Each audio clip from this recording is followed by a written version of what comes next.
అర్జునుడు ఆయన భక్తుడు అనమాట. ఆయన వీళ్ళిద్దరూ ఉంటే, కృష్ణుడు అర్జునుడు ఉంటే అక్కడ సంపదలు, విజయాలు, సకల ఐశ్వర్యాలు, ఆరోగ్యాలు సిద్ధిస్తాయని ఈ గ్రంథంలో చెప్పండి.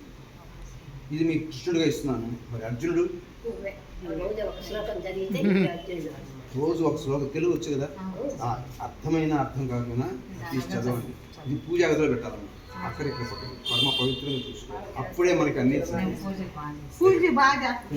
లాస్ట్లో మీరు ఒకసారి మళ్ళీ కావాలంటే నిదానం చదువుకోండి. ఎత్ర యోగేశ్వర కృష్ణో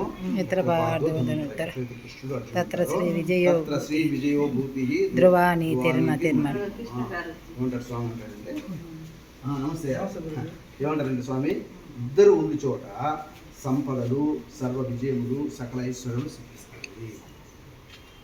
మనమే అర్జునుడు కావాలి. ఓకేనమ్మా? కాబట్టి జాగ్రత్తగా మన కృష్ణ అంటే ఇంటర్నేషనల్ గుర్తింపు